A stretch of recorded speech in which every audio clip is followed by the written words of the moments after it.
presidente Jair Bolsonaro compartilhou um vídeo sobre a chegada das águas do Rio São Francisco ao reservatório que abastece a região da capital do estado do Ceará, Fortaleza. O vereador Carmelo Neto também mostrou a chegada das águas e afirmou: em meio a tantas notícias negativas, pais e mães de família sofrendo com o lockdown, me enche de felicidade e esperança saber que o sertão está virando mar e o pesadelo da seca ficando para trás. Bolsonaro não foi o mais votado no Nordeste, mas está sendo o melhor presidente para a região. Até a eleição do presidente Jair Bolsonaro, a transposição do Rio São Francisco representava enganação, corrupção e falsas promessas do bandido Lula. Hoje, 9 de março de 2021, as águas do Velho Chico chegaram ao açude do Castanhão, no Ceará. Dia histórico para uma obra histórica. Assista!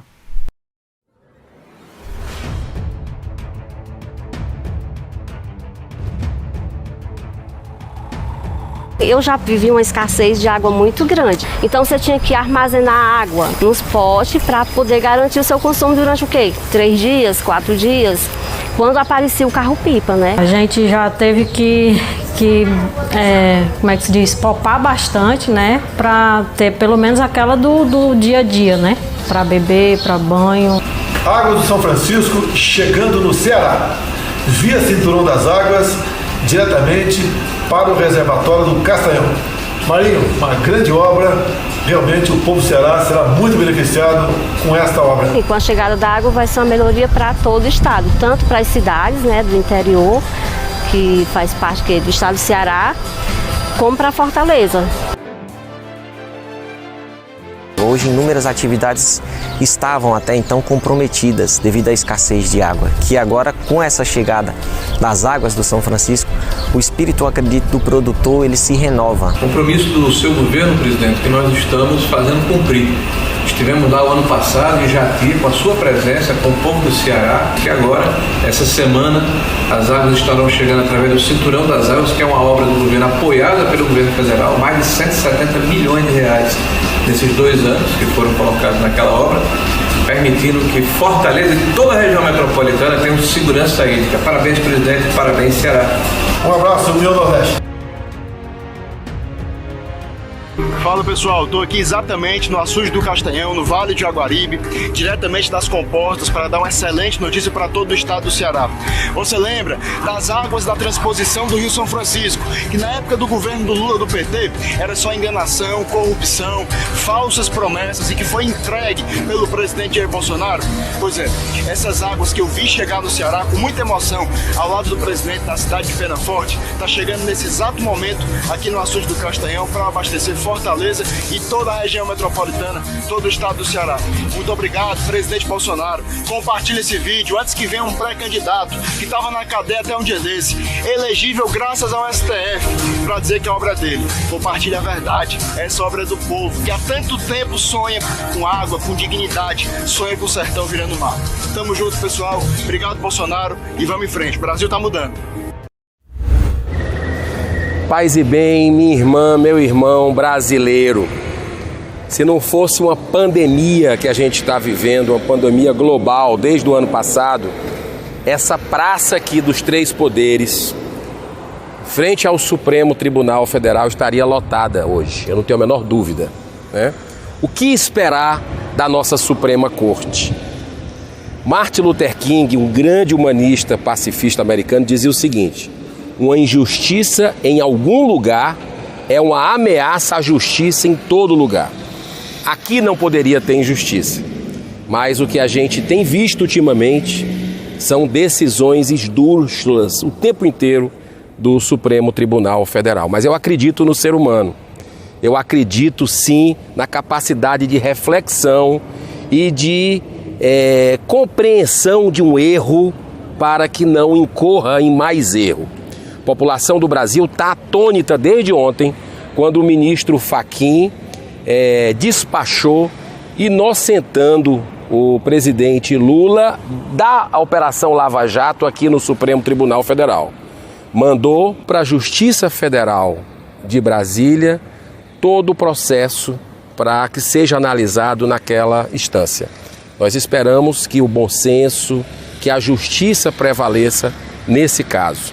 Mas é importante lembrar que essa decisão estranha, surpreendente do nosso ministro Edson Fachin, ela pode ter outros contornos, né? Quando você percebe que as decisões que ele estava dando a favor da Lava Jato e contra a corrupção estavam indo para a segunda turma do STF.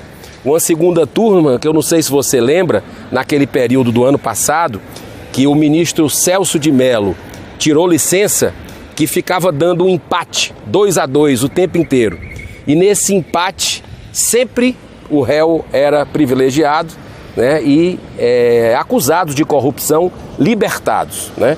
Depois, o presidente da República indicou, que eu votei publicamente contra, o ministro Cássio Nunes. E nós acompanhamos desde o início o que é que o Cássio Nunes tem feito.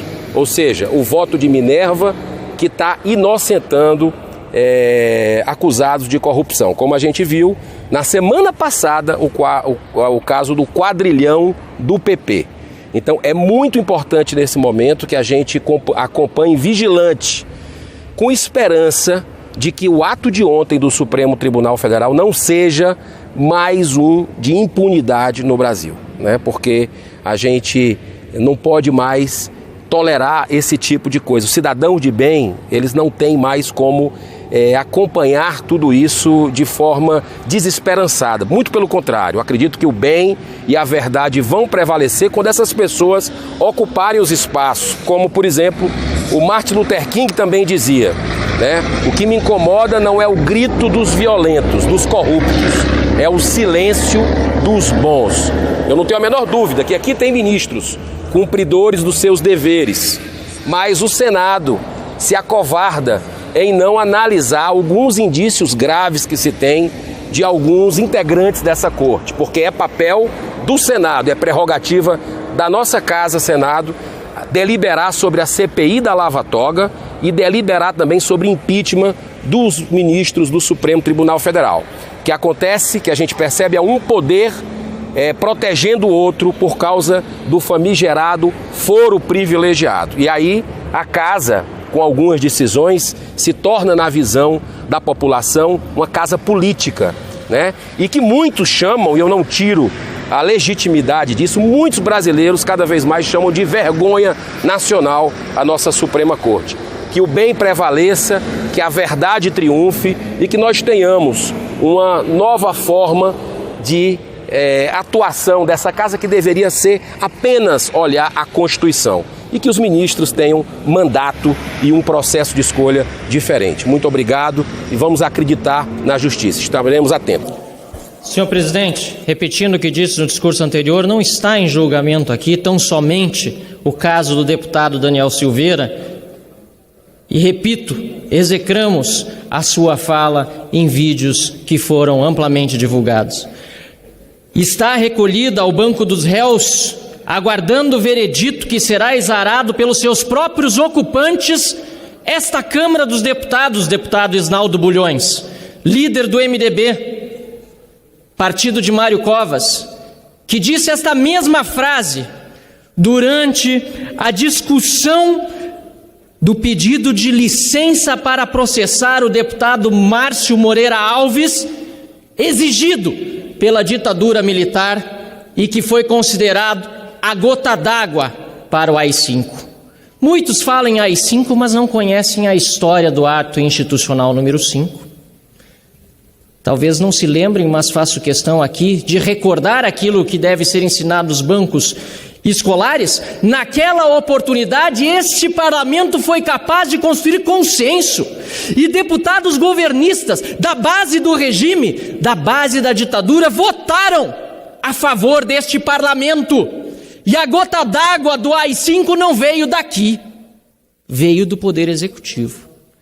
Desta vez o AI-5 vem do Poder Judiciário, vem do Supremo Tribunal Federal, que num ato arbitrário e autoritário, à margem do que diz a Constituição, que foi aprovada por este parlamento e só por ele pode ser emendada, à margem do que diz a Constituição e a lei, faz uma prisão ilegal, inconstitucional, Caros colegas, não se trata de defesa corporativa aqui, pelo contrário, há conselho de ética que puna, com rigor este e outros casos pendentes.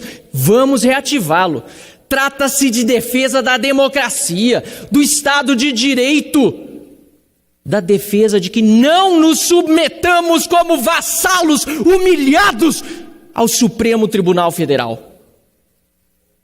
É disso que se trata. Ou vamos mais uma vez votar aqui, permitindo que o Supremo avance, desta vez, pela primeira vez, violando o que é inviolável, que é a nossa imunidade parlamentar. É isso que vamos permitir na noite de hoje? Que a Suprema Corte continue com inquéritos sem denúncia do Ministério Público e haja por conta própria, fraturando a nossa democracia e a nossa Constituição?